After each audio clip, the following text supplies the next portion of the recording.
Disturbing scenes on our streets, triggering calls to the WAVE troubleshooters alleging patient dumping by local hospitals. Two different $2 million plus patient dumping jury verdicts recently in Kentucky caught our eye. But what really got our attention was where calls to our newsroom led us when we began following up on the complaints.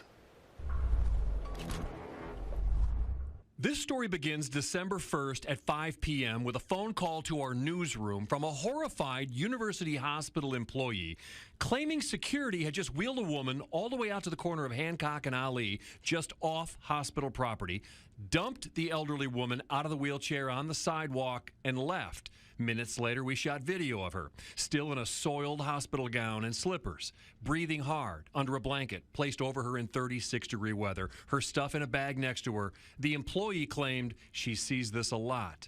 So I started watching, and on December 16th at 7 p.m., 35 degrees outside, I record 3 security guards surrounding an elderly woman with a walker, slowly escorting her out of the emergency room. She can't move fast. It takes several minutes to make it all the way to the same corner of Hancock and Ali. After they have her across the street, off the hospital property, the security guards turn around and go back. When they clear, I catch up to her, and she says she can't breathe. They told me that I couldn't stay on the premises. Amen. Were you in there as a patient? Well, I needed to be a patient because I'm sick. What's wrong with you? I've got COPD. I got diabetes. So they wouldn't even treat you? The doctor talked to me for 1 minute. And they told you what? That I had to leave. What reason did he give you?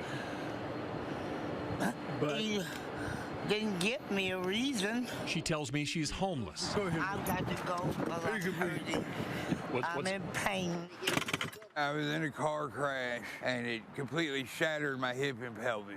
Right here, I got like 30-something screwed. Matthew Hauber and his mother claim a similar story. They met us in front of Wayside Mission in the spot where they say he was dumped in October. Anywhere. And they said, well, we can't find a rehab right now. Linda Hauber said when Norton Hospital told her they had a room lined up for Matthew at Wayside, she checked it out. I called Wayside Christian Mission and just to confirm, and they said no. They said we can't do that. We can't. You know, they have beds and they help them find jobs and stuff, but we don't take medically needy people. We don't do that. And then she says she had a conference call with the hospital staff. The social worker said, we're going to take him to a shelter. And I said, which one? And they said, Wayside Christian Mission. And I said, well, I know that's not true because I called them and they don't take him.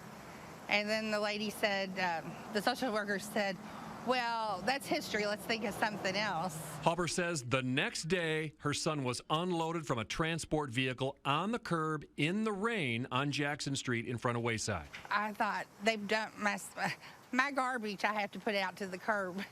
That's how they dumped my son, like garbage. Linda Hauber said she was in no shape to care for him at home, and she died after this interview. They put all their stuff on the sidewalk over there, they dump them off over here on the sidewalk and get back in that vehicle and get out here just as fast as they can. Wayside staffer Perry Lane helped Matthew out of the rain and says he witnesses the same kind of thing dozens of times per year from hospitals as far away as Eastern Kentucky. He says they're often lied to about the medical treatment they'll receive at the shelter. What's the worst physical shape you've seen somebody in who was dumped? This guy here was pretty bad. Paralyzed. People that can't walk, that are totally relied on a wheelchair. Take them out, put them in the wheelchair, throw all their stuff on the and take off. Wayside's Chief Operating Officer Nina Mosley tells me it's not uncommon. She says they're not trained medically, and sometimes they take patients right back to the hospitals. How can you dump people? These are human beings. How can you just dump them and leave them? It doesn't make any sense to me. It's unhuman, man. We detailed these incidents with dates and times to both Norton and University hospitals. Norton Healthcare Senior Vice President Renee Murphy responded in an email that says, in order to safeguard the privacy of patients and in compliance with HIPAA, we are not permitted to discuss specifics regarding a patient's case. There are several details to this case that may not have been communicated to you by the family. As Mr. Hauber has not signed a HIPAA release of information form, we will not be able to share those details with you. University Hospital Public Relations Director David MacArthur replied, "They appear to be working on behalf of U of L Hospital. Unfortunately, the images that were provided by WAVE do not reveal enough information to track down additional details or identify whether the individuals on either day sought care from any of our team." What is heartbreaking for U of L Health staff is that we often encounter situations where patients need assistance beyond medical care.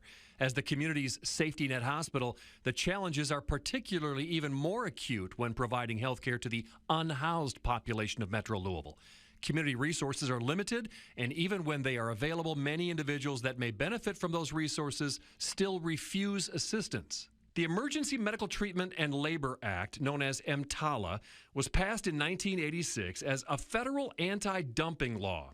It mandates patients who present to a hospital emergency department must undergo an appropriate medical screening examination by a physician to determine whether they have an emergency medical condition. If they do, they must be stabilized and treated, and an appropriate transfer may take place to another facility with adequate capabilities. Juries take the hospital's obligations to treat emergency patients very, very seriously. Attorney Hans Poppe knows that firsthand. He won a $2.3 million patient dumping verdict, most of that in punitive damages, after his client, who was coming to a Lexington hospital by ambulance with a cardiac emergency, was turned away and directed to another hospital. Juries don't like to punish hospitals. There aren't many verdicts in Kentucky history favoring plaintiffs in alleged patient dumping cases, but this one is interesting. A $1.5 million verdict awarded in Fayette County to a difficult patient with a history of ER visits, dumped by a hospital, rolled outside in a wheelchair with taxi fare,